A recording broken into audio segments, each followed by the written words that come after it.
Hey folks, how's it going? This is Iron Seagull here, and well, it turns out we got some Sims 4 related news today after all. I put out a video earlier about a roadmap that was just covering the Sims franchise in general for summer, but then we're getting a Sims 4 roadmap next week.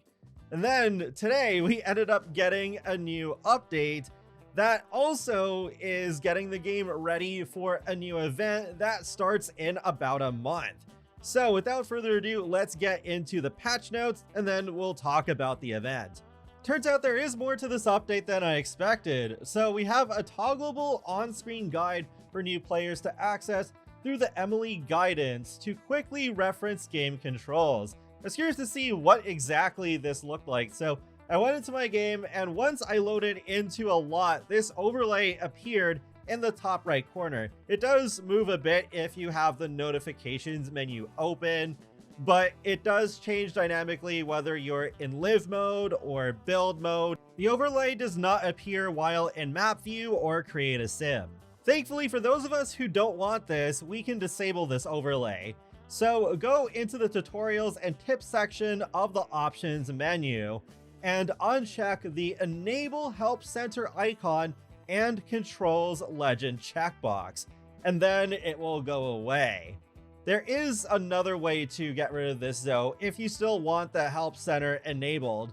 So if you have it enabled, go to the help center icon in the top right, and then uncheck the show controls legend checkbox at the bottom. So an interesting little feature for those of you who are new to the game, or maybe if you're switching between the console and PC versions, then that could be helpful as well. But thank goodness we don't need a mod to disable that feature if we don't want it. Next thing is improved goals UI elements to streamline player experience through various situations, events, holidays, and discovery quests. I wish this would mean that we could get rid of the limited time events UI if we didn't want it. Like if we don't want to participate in those, or if we've already completed the event before it's over, because then that icon in the top left still persists until they remove it. I think through a game update is how it is usually done, but yeah, that's really annoying that it keeps staying there.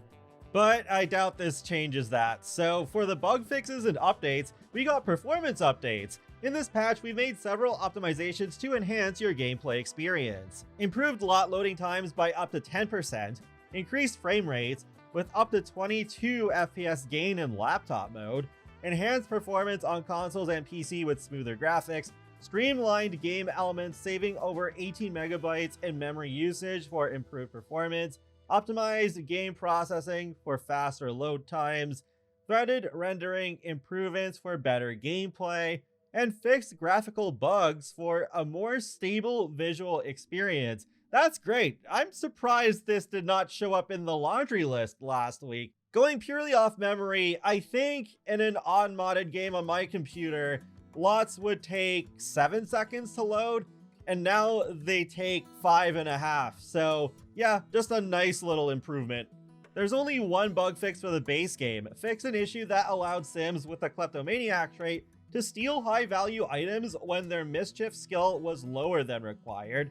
For Island Living, they finally fixed the routing errors when trying to use fishing spots in Sulani. I have gone into my game and tested it, and yeah, they are working properly. Thank goodness. That was broken for way too long. I think about 8 months or so, maybe even closer to a year than that. I don't remember, but for businesses and hobbies, the Orphe Noah song, Stuff That I Like, inadvertently used an older version of the song.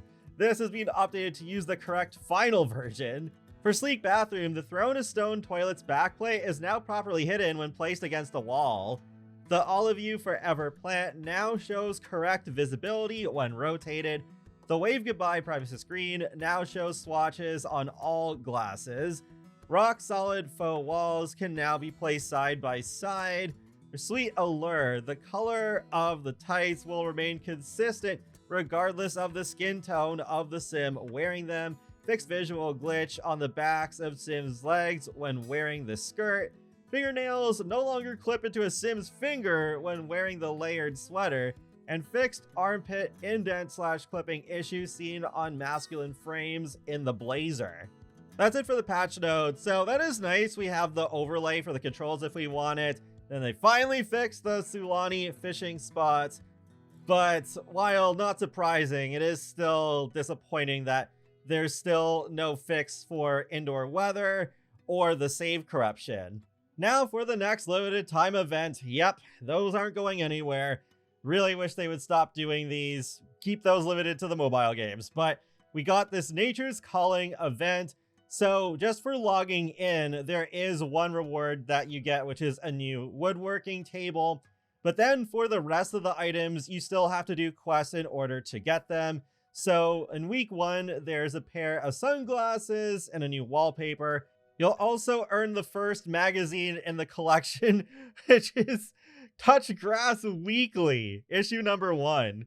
For week 2, we have a woodworking recipe for a wood dining chair. Yeah, they're even limiting woodworking recipes to limited time events now. That's just madness. Like, oh my gosh. We finally got more of these. And then there's also a couple of swimwear items, a foraged feast food recipe, and issue number 2 of Touch Grass Weekly. Week 3's rewards are the Nature Soundscapes radio station, the reclaimed wood dining table woodworking recipe, a Rings of Growth tattoo, and issue 3 of Touch Grass Weekly. Week 4 brings us an outhouse, some decorative rocks, sandals, and the final issue of Touch Grass Weekly. Now let's go over the blog post that goes along with this. So follow the whispers on the wind and unlock new woodworking and nature-themed rewards, including the new reclaimed woodworking table just for logging in. Get ready for a free limited time event that begins on June 24th, 2025 at 9 a.m. Pacific Standard Time and ends on August 5th, 2025, where you'll need to venture into the great outdoors and hone your handiness skill to discover a long-hidden secret of nature. Probably fairies. But it's probably just going to lead us to the Sylvan Glade that we already have in Willow Creek, and then you would see those little fairy sprites running around, and then one of them would give you some notification or something. One fateful day, you hear a faint voice as you step outside. The voice is fleeting and is soon gone, as if carried away by the wind itself. Still, you long to hear it again, and so you journey forth to discover the source of the whispers. Your adventure will be rewarded throughout the event with new free items, such as the wooden throne outhouse.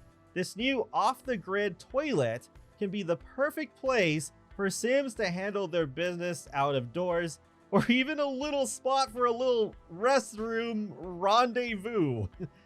So how does it work? Open live mode with an existing or new household. Your Sim will soon hear barely audible whispers in the wind, encouraging them to spend time outdoors and get in touch with nature, all with the hopes of hearing the mysterious voice again. As you progress, you'll spend more time outdoors, level up your handiness with new woodworking recipes, and uncover the mysteries of nature. The more quests you complete, the more event points and rewards you'll earn. The event will run for 6 weeks total, with 2 new and exciting quests each week for the first 4 weeks. The final 2 weeks of the event is a grace period where Simmers can catch up, continue completing quests, and claiming their rewards. So it is much like the previous events. Then they give a general explanation of how these events work, so we can skip that part. Just make sure that your game is connected to the internet, and then enter live mode for a few seconds to initiate it. And then Nature's Calling optional goals. Throughout the Nature's Calling event, you'll have opportunities to earn extra event points through optional goals. These optional goals require you to own certain Sims 4 expansion packs in order to complete them, but fret not, none of these goals are required to complete the Nature's Calling quest, and all non-consumable rewards will be earnable by all Simmers. Completing these goals will simply award bonus event points, allowing you to unlock rewards slightly faster and claim additional consumable rewards. These optional goals will be clearly denoted in the quest panel. Note, Simmers who own the featured expansion packs will not be required to complete option goals in order to complete quests. However, if all of the required goals for a quest are completed prior to the completion of an optional goal, the quest will be completed and the optional goal will be lost. along with its associated event points. We recommend that simmers prioritize the optional goals first before moving on to the required goals for a class. Expansion packs featured in this event include Cats and Dogs, Snowy Escape, oh, probably for the vending machines, Horse Ranch, and Lovestruck. They attached a screenshot with an example of a goal with Lovestruck, so perhaps a picnic is in order. Enter build mode on a home lot and purchase a romantic blanket from the outdoors activities category, which of course that romantic blanket comes with Lovestruck. And then there's the have a sim spend time outdoors and visit any park. So it's recommended that you do those two goals after the Lovestruck one, if you do have Lovestruck installed. They dipped their toes into this with the Reaper's Rewards event, where there were 1 or 2 optional goals that you could complete if you have paranormal stuff. But now it looks like they are doing more of them with events going forward. I really wish they would reconsider the whole not patching in the event rewards later, because I think it would be fine if they did patch them all in, like say 6 to 8 months later. So there is still that period of exclusivity where if you did the event, then you still had these items way before everyone else, but then everyone else can have the items, and then they could also use these items in future worlds that they put in packs. And now that they're even putting new gameplay items like the birthday cake in the previous event and the outhouse in this one, as well as the woodworking recipes and the radio station, that's even worse. So then if you don't play through the event in the 6 weeks that it's available, or for even players who don't even start playing The Sims 4 because they just didn't get into The Sims until after the event expired, then, well, too bad, so sad. The only thing you could hope for is that a DLC could offer a different version of that item. Like earlier this year, we got alarm clocks, and there was one in the event, but then there was also one in the Comfy Gamer kit that came around the same time. And the Kitchen Clutter kit has a similar thing too, though it's meant to look like a timer, but it works just like the alarm clock. So maybe in the next expansion pack, you could still get the nature soundscape station, but you would just have the songs in that expansion pack and not the ones that came with the base game event. The same thing could potentially apply to the outhouses if it is going to be nature themed, and probably with fairies as well. They could have a different version of the outhouse, just not that particular one that we're getting through this event.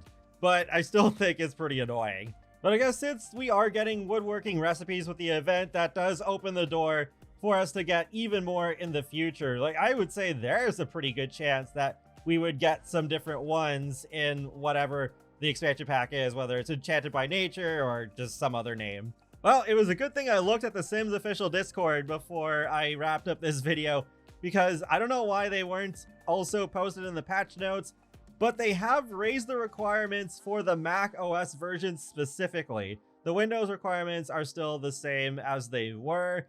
I'm not sure how steep of an increase these requirements are. Like, I'm sure the OS is higher now because Catalina is the minimum. Processor's probably more. The memory, I'm pretty sure, is the same. The hard drive space would be more, I think, too, since you do have a lot more updates compared to whenever it was they last updated the Mac requirements. But I imagine that was at least a few years ago at this point. That's pretty much it. So I am disappointed that there aren't more bug fixes, but those quality of life changes are nice. And as far as the event goes, that does seem like it is hinting that we are getting a nature and fairies expansion pack. I just don't expect those features that were listed in the instant gaming listing to be true, since they were very obviously AI generated and even mentioned stuff that we already had and not even really different in any way. So the surprise isn't completely ruined for us, at least when it comes down to the nitty-gritty details. Looking back at the Reaper's Rewards event, that was the same season of content as Life and Death. So it seems like this is just what they're doing now, where they have events tied into the current roadmap, which in turn does naturally flow into the theme of an expansion pack, since roadmaps tend to be themed around the biggest DLC that is releasing that quarter. That wraps up another Sims info and thoughts video, so feel free to let me know your thoughts in the comment section below on this update and the upcoming event, and be sure to subscribe if you'd like to keep up with my latest gaming content. I'll talk to you all later, and have a great day. Thanks for watching!